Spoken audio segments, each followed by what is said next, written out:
I have prepared this drawing. It is a square-based pyramid with the base turned or rotated at a 30-degree angle. I've copied the auxiliary view and the front view as given. What is asked of us is that we should draw a top view with a section AA running through it, so they want a sectional top view. The problem that many of us quite often make is that we do not get these points in the top view correctly drawn, especially this point T, the top point. So I want to show you what has happened or what should happen to get this. I measure one, as I've explained previously, I measure one, skip one, measure one. Or I've just drawn an auxiliary view this side and projected it over. But let's forget this auxiliary view here and focus on this one. Measure one, skip one, measure one. Measure point 3, skip point 3, measure point 3. I've done the same with point 4, I've measured 4. I've done the same with point 2 and I've skipped 2 and I've measured point 2. Point T works in exactly the same way.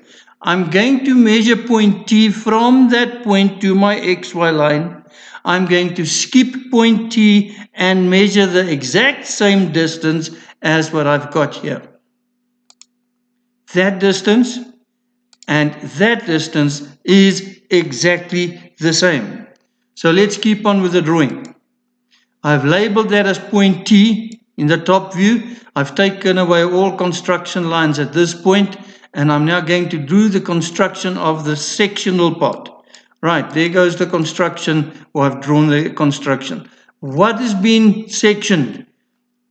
Through the base, as I've said previously, if it goes through a base, the chances is excellent that there will be 2 points. 1 point in front, 1 point at the back. In this case, the line 3, 4 in front and the line 1, 4 at the back. 3, 4 has been intersected at that point, so we follow it down.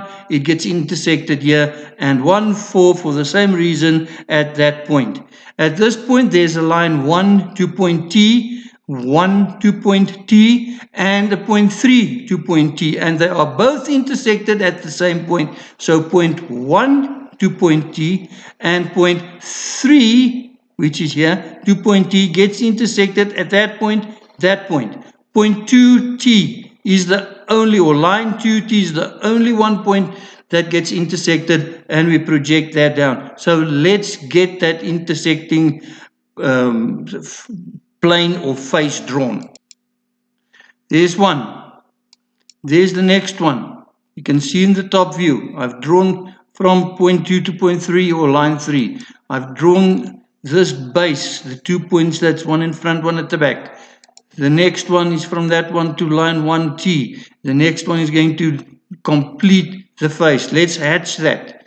Obviously, when that's hatched, then the rest inside must fall away. So I'm going to zoom in on that one slightly. Right, there we go. Let's take away the lines that shouldn't be there.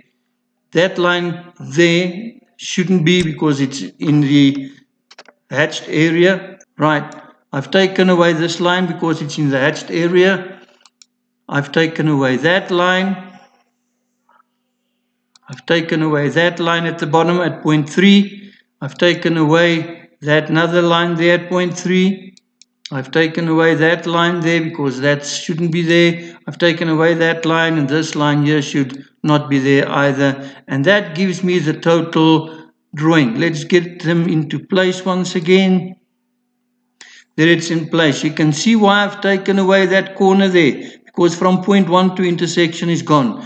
From point 1 to intersection is behind the section line, so it's gone. The same there from point 3 to that point, everything from point 4 there to the section there at that point is visible because it's underneath the section line, but from point 4, 3, that intersection point, on the other side of the section line, that's gone. So therefore, this little corner is gone. That from point 2 to point T, that line should be gone. So that line where we had point 2 to point T should be gone. This is what we should see. I'm going to take away the the projection lines, and that is the total answer of the top view. Now see if you guys can get the left view without my help.